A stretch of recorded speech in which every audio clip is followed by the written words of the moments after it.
Hey everyone, it's Milo here for the Fellowship of Acoustics. Welcome to a new episode of New Arrivals. I have a heads up for you. If you are a Martin fan, then this will be a great episode for you. If you are not a Martin fan, then please go watch another video of ours, please. Well, it might still be a great episode. Yeah, I'm going to show some others, but a heads up, there will be a lot of Martin guitars in here because we received a nice collection of some really valuable and really pretty custom shop Martins, and we will feature them in this episode. As always, it's up to you to pick your favorite of the 4 new arrivals of this week. You can leave a comment down below or vote in the poll. Last week it was another Martin that won. It was the 0018, the 1955 reissue, was sort of for Martin, Christian Frederick Martin. Yeah. 70th birthday, happy birthday again. So let's see what is in store for us this week. Let's go. But we're going to start with an Epiphone guitar because Colin started his research on these old Epiphones that we are going to include in our auction early November. What do we have here, Colin? What's this model? We have an Epiphone Blackstone from 1939. 1939. Yeah, really old and pretty guitar, if you ask me. If you haven't seen it already, there's a short documentary that we made of the Epiphone Guitar Museum. We have some great demos in there as well, if you want to hear these guitars. This is our first Martin of the day. It is a small-bodied custom shop Martin. Ooh. What are we looking at here? This small-bodied custom Martin was built to replicate a specific Martin guitar from 1929, I believe. It was Joan Baez guitar. For people who don't know Joan Baez, she is a great singer-songwriter, really prolific in the a while ago now. She also had a relationship with Bob Dylan. She's also featured in the Bob Dylan movie that came out last year, I think. And she is an endorser of small-bodied Martin guitars. So she owns a 1929 OM45, and she's seen playing that a lot. And she also owned a 1880s O40. We are looking at a O45 from 2021, second-hand it is, but it is remarkably clean.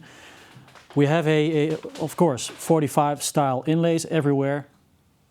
And then we have East Indian Rosewood back and sides and an Adirondack top. A funny story about Joan's actual O45, that somewhere in the 90s she had it repaired. For the people that don't know, she was quite an activist. Also some people called her a communist.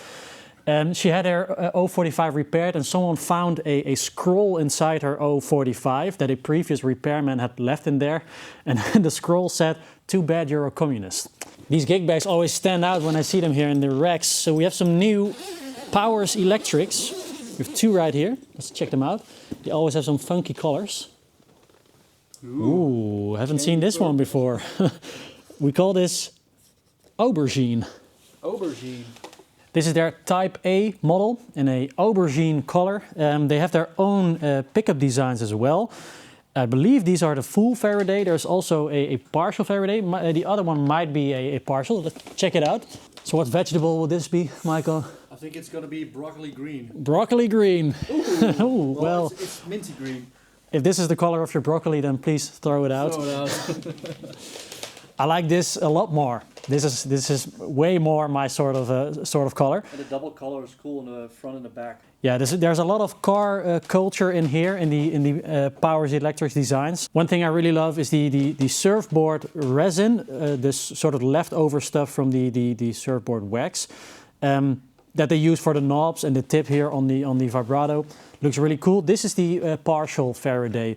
So I believe you can see these more as sort of lower output single coil-esque, and then the full Faraday a little bit more output, more like a humbucker, though it's not really a humbucker. I see there's one more there, so let's just open it while we are here. Ooh. Okay. No vibrato on this one. Shadow black with a, wow, this is the first time I've seen a sort of the maple coming through the finish, which is cool.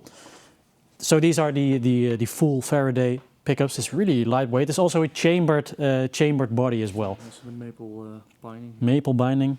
Pretty cool. Really nice. But like I already told you, there will be a lot of custom Martins in this episode, and this will be my first choice. The beautiful Joan Baez from 20 2021. I forgot to mention that Martin did actually do a limited series of a Joan Baez, a O45 JB, I believe 1998, somewhere around that. This is from 2021 though, so this was spec'd custom to be like hers. I'm sure this will sound fantastic, so let's record a demo of this one.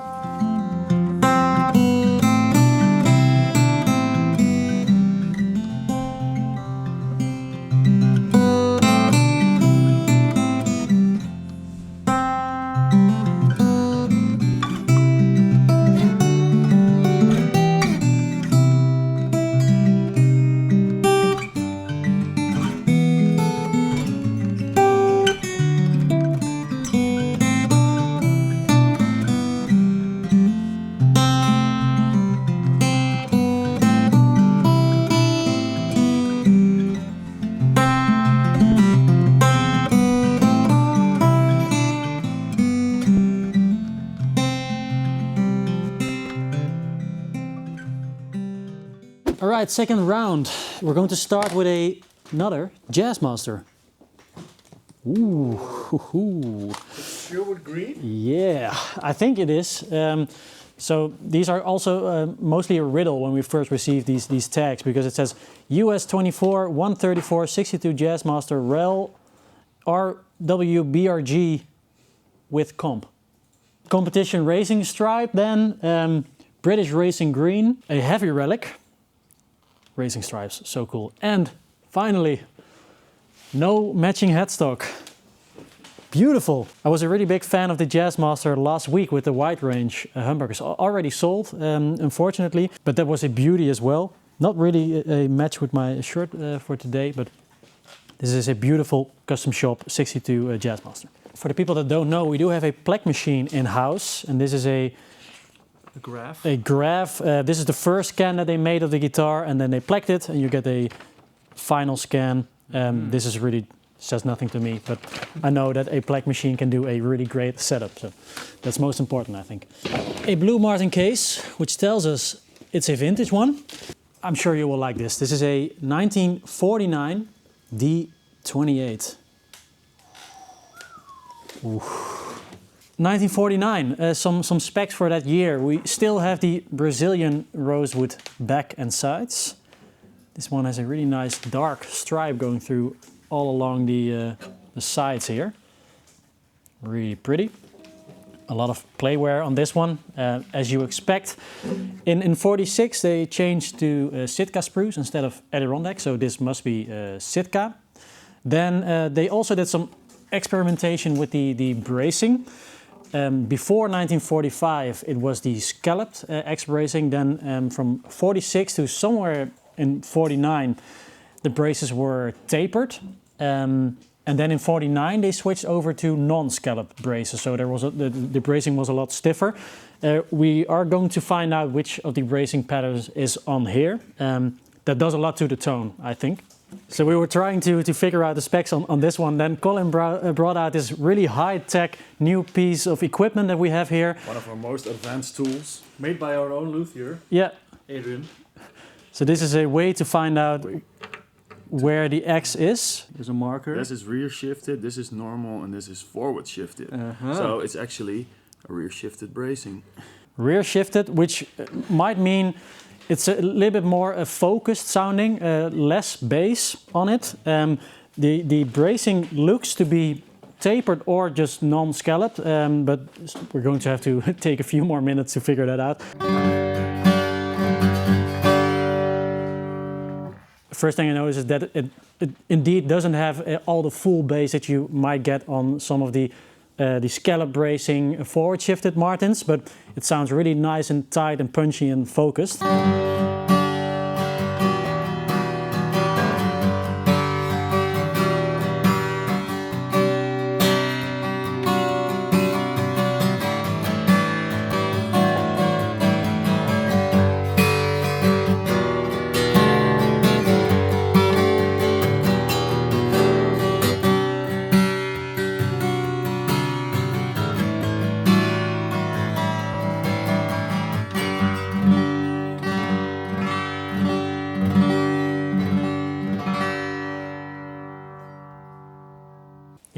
I like this a lot. It does really sound very sweet to my ears as well. Not really piercing, high end. Wonderful. Not a lot of bass, but you don't really need that, I think. This will really cut through any mix. Yeah, this is my second choice, a 1949 D28. Let's go.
A lot of people were really happy with all the mandolins that we featured the last couple of weeks. So let's continue the tradition, the Fellowship of Acoustics, new arrivals.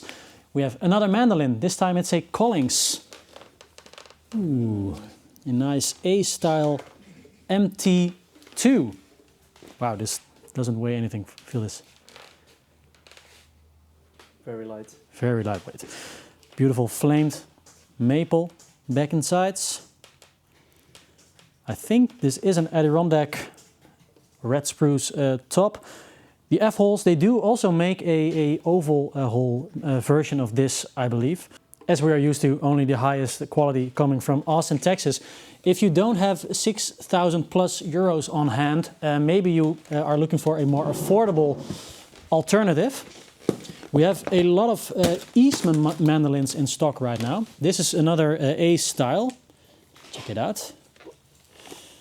We call this the MD505 CS.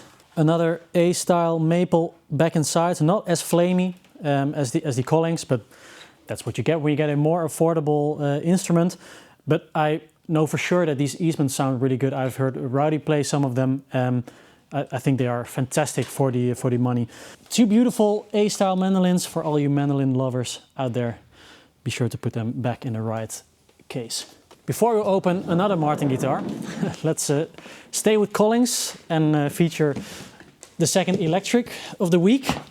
This is a beautiful I35 LC. Ooh. Beautiful crackling in the finish, which is also really nice and understated, as always from Collings. You really only see it when you look up close. The LC in I35 LC means laminate construction, like the Gibsons always were built. So this is really as close as you can get to the Gibson ES335, but it is a little bit smaller, and there's a lot more time and effort put into this. This features the throwback humbuckers, which sound great in the Collings I35s. I've heard them before in an I35, and I like the look of a natural 35 style guitar. But I'm thinking my third choice will be another vintage Martin, because this is now a vintage guitar. This is from 1994, which means Michael is also really vintage. Ooh, a beautiful D45 from 1994. The collector that owned all these beautiful Martins really took care of them, because and maybe he barely played them, because I see almost no marks on these. They've been kept really clean. All right, a D45, of course, again, the 45 style inlays everywhere, which is the most deluxe option that you can get from Martin. A standard D45 from 1994 would feature Indian Rosewood, but this also features Brazilian Rosewood. Beautiful. So this is really as premium as you can get with Martin guitars in terms of inlay style, and then also almost the biggest body, and then also the upgrade to Brazilian Rosewood. It is really, really expensive, I must say so. But again, the most important thing is the sound. So maybe this is your perfect guitar. When you play it, maybe this is your dream guitar that needs to be with you for the rest of your life.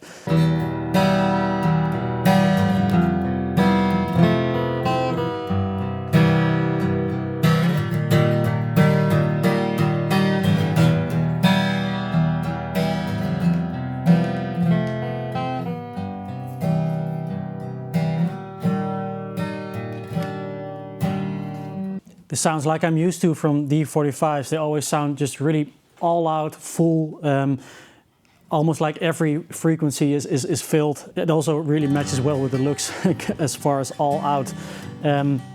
This D45 from 1994 is my third Martin and third choice for this new release.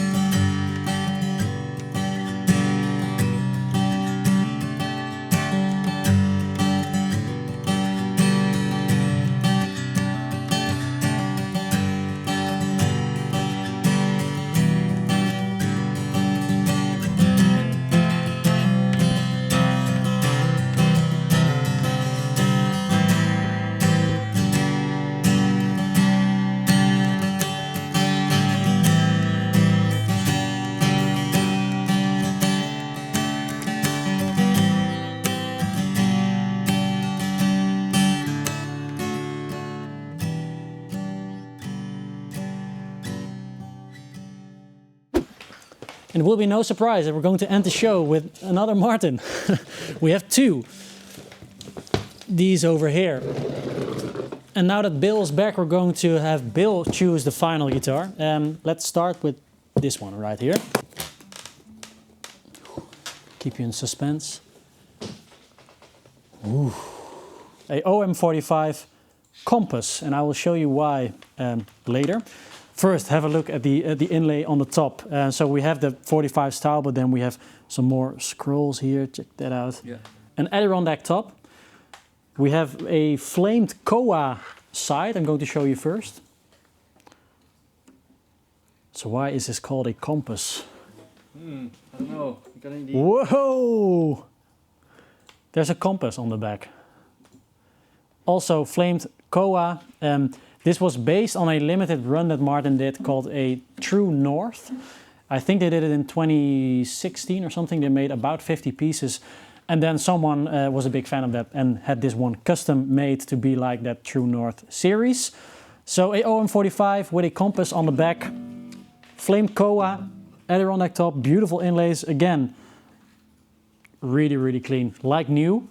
All right, so this is the first option for the last choice. Then we have another one. This is a Dreadnought style. I have to mention this is from 2021. 2021. This is 2022. A aubergine case. We have a DSS hops and barley. Another one that's really filled completely with incredible inlays.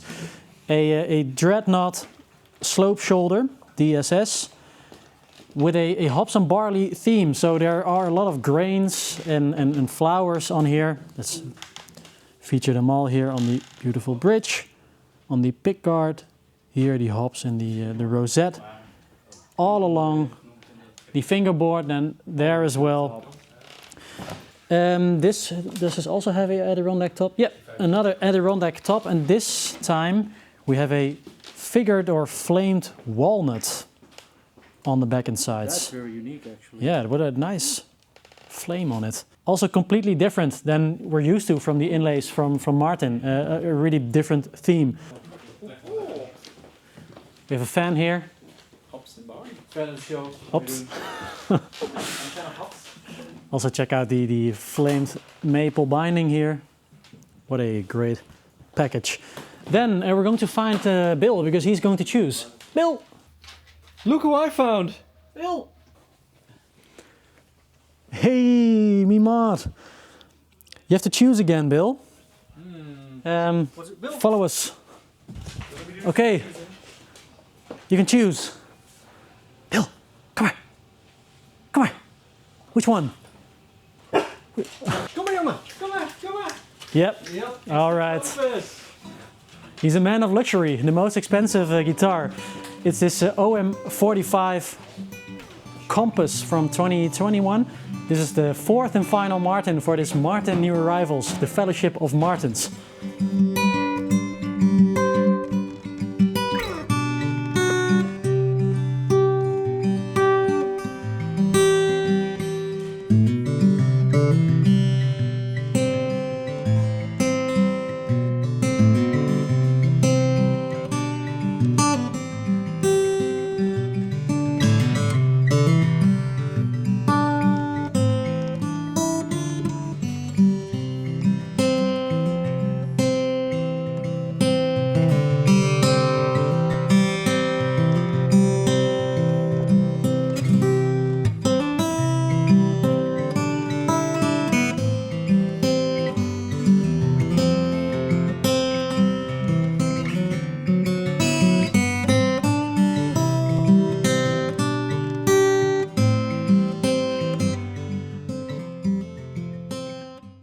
Alright, so when we were walking around here, two Strats came in. I just want to end the show with this. This is a showstopper, not for the Fellowship of Acoustics, but this will be in our auction in this vintage Fender case. We have a Fender Stratocaster from 1954. Instant goosebumps. Man, just have a look at this. I mean, it doesn't even look that bad, man. Doesn't look. Looks like a reasonable relic from the custom shop. This is a true 54. So you will see this on our auctions YouTube channel. Go and follow that as well. We make some videos in which we highlight the guitars that will be in our auction. Thank you very much for watching. Please let us know which is your favorite Martin of the week. And you can leave a comment down below or also vote in the poll. And then we will see you in the next episode. And I can assure you that maybe we won't do any Martins next episode.